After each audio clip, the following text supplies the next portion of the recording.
뉴스 속 경제 이슈는 더 쉽고 깊게, 최신 고용 동향은 더 빠르게 전해드리는 고용브리핑 365 시간입니다.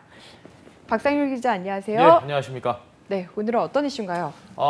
이슈픽 주제랑 좀 밀접한 뉴워드부터 한번 짚어보도록 하겠습니다. 제가 이야기하는 풍경에 딱 맞는 신조어가 있는데요.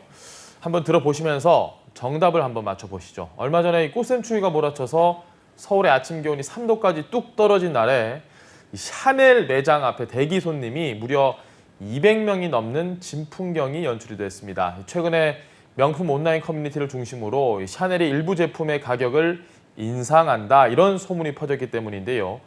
샤넬은 지난해 5월과 11월에도 일부 제품의 가격을 인상을 하면서 바로 이런 땡땡땡 현상을 불러일으킨 바 있습니다.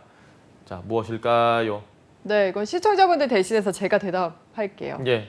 뉴스 열심히 보셨으면 다들 아실 것 같은데 예. 샤넬런이죠? 맞습니다. 샤넬런. 아마 굉장히 이해가 쉬우실 겁니다. 보통의 이 오픈런은 백화점 오픈과 동시에 매장으로 질주를 하는 현상을 의미하는데요. 샤넬런은 말 그대로 샤넬 매장으로 질주하는 현상을 의미를 합니다. 자, 이번에 갑자기 추워진 만큼 개장 전에 담요까지 덮고 대기하는 그런 진풍경이 펼쳐지기도 했는데요. 이런 상황에서 새벽에 와서 가방만 덩그러니 던져놓고 6시간 30분 만에 나타난 고객이 있었습니다. 계속 자리를 지키던 대기자들 당연히 실랑이가 붙을 수밖에 없습니다. 결국 경찰이 출동해서 이 사태를 수습하는 지경에 이르기까지 했습니다. 네, 코로나19로 해외여행을 못 가니까 명품 소비가 오히려 많아졌다라는 이슈 저희가 전해드리기도 했는데 네. 왜 하필 다른 명품도 많은데 샤넬만 이렇게 줄을 서는 걸까요? 샤넬 좋아하시나요?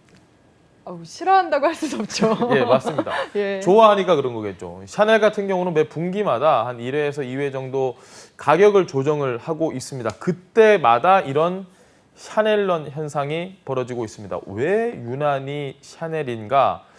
사실 뭐 저도 굉장히 궁금했는데요. 조사를 좀 해보니까 실제로 이 샤넬은 인기 품목이 한 200만 원에서 300만 원대인 다른 명품 브랜드와 달리 시그니처 핸드백이 500만 원에서 한 1000만 원을 호가하고 있습니다.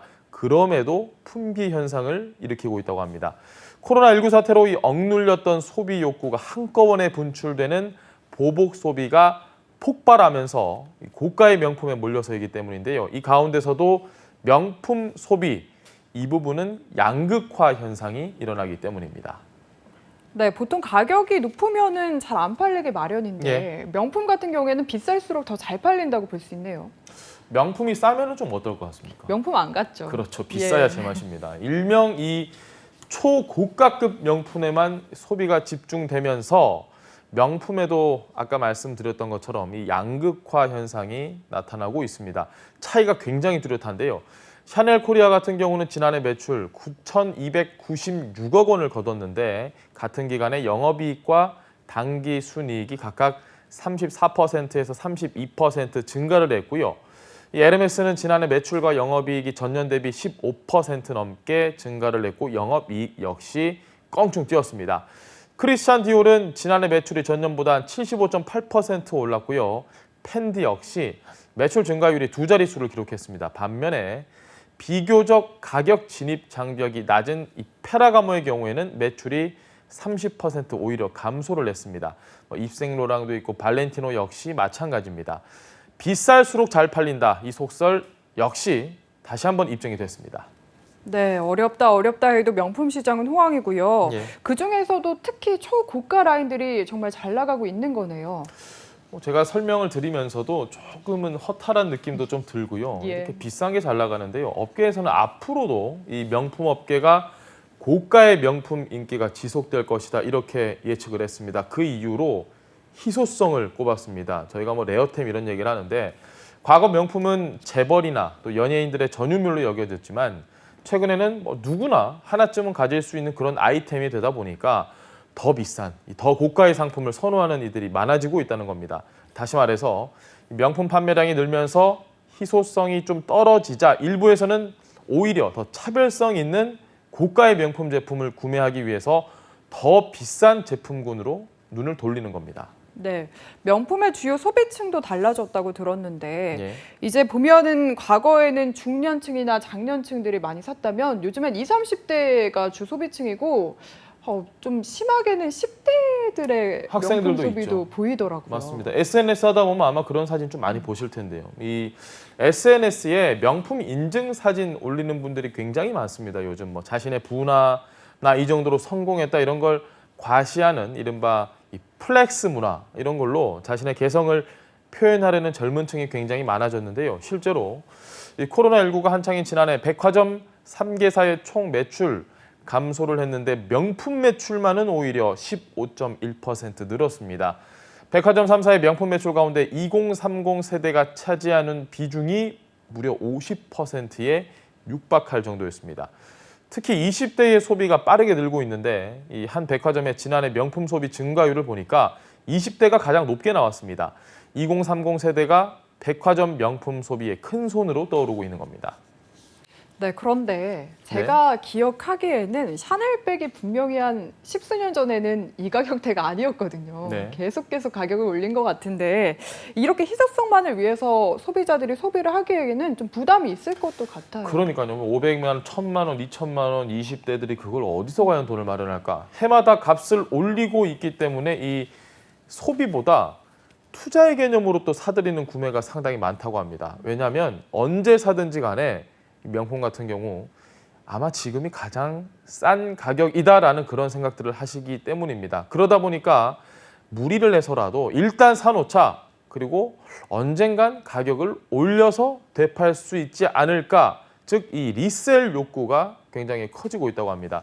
실제로 샤넬 명품백의 13년간 가격 상승률은 220%였고 같은 기간 코스피 수익률을 좀 살펴보면 73% 정도였습니다. 이 명품이 재테크 수단으로 지금 굉장히 각광받고 있는 이유입니다. 자, 이렇다 보니까 명품 구매를 재테크에 비유한 샤테크, 이 두 신조어, 샤넬과 재테크를 합쳐서 샤테크라는 신조어까지 생겨났습니다. 한 발 좀 더 나아가 보겠습니다. 리셀을 직업으로 하는 전문 리셀러까지도 등장을 했습니다. 여러 매장을 돌면서 많은 제품을 수집한 뒤에 가격을 좀 더 얹어서 되파는 겁니다. 개봉하지 않은 새 상품에 웃돈을 얹어 팔겠다는 이 리셀 거래글이 인터넷 카페에 굉장히 많이 올라오고 있고요. 최근에 백화점 명품 매장에서 이거 정말 어렵게 구매했습니다 라면서 영수증과 인증 사진을 올려놓기도 합니다. 이런 현상 우리나라뿐만이 아니겠죠. 그러면 해외에서도 이런 리셀 현상이 일어나고 있는 건가요? 맞습니다. 우리가 굉장히 발빠르긴 하지만 이미 해외도 굉장히 유명하죠. 명품 구매자들을 투자자로 만들어주는 중고 명품 시장의 성장세는 굉장히 무섭습니다. 미국 온라인 중고 명품 거래 플랫폼 더 리얼리얼의 총 거래액은 2년 만에 2배가 되기도 했고요. 딜로이트는 2018년 162억 달러였던 럭셔리 브랜드의 중고 시장이 연평균 15.5%씩 성장을 해서 2026년에는 685억 달러 규모까지 달할 것이다. 이런 전망을 내놨습니다. 국내 중고 명품 시장도 2012년 한 1조 원 정도 규모에서 2019년 말 기준 7조 원대로 급성장한 것으로 추정이 됩니다. 네, 그런데 저희가 이렇게 명품 소식을 전해드리고 있긴 하지만 부작용도 만만치 않을 것 같다라는 생각이 이야기를 들으면 들을수록 지금 느껴지거든요. 그렇죠. 이거 나도 한번 투자 한번 해보는 게 어떨까? 막 이런 생각 드시는 분들도 있을 텐데 소비자들의 이 명품에 대한 선호가 커질수록 명품 브랜드들은 어떨까요? 당연히 배짱 영업에 들어간다. 이런 논란도 지금 굉장히 많습니다. 가격을 계속해서 줄줄이 올리고 있는 추세입니다. 루이비통은 올해에만 무려 4차례나 제품 가격을 팍팍 올렸고 지난해도 거의 한 분기 가격을 매 분기 인상을 한 것은 물론입니다. 그리고 스위스 명품 시계 브랜드 피아제는 최근에 시계나 보석 등의 제품 가격을 최고 10%까지 인상했습니다. 네, 예상보다 더 뜨거웠던 명품 보복 소비 당분간은 계속될 것으로 보입니다. 오늘도 박상률 기자와 함께했습니다. 고맙습니다. 예, 감사합니다. 지금까지 고용브리핑 365였습니다.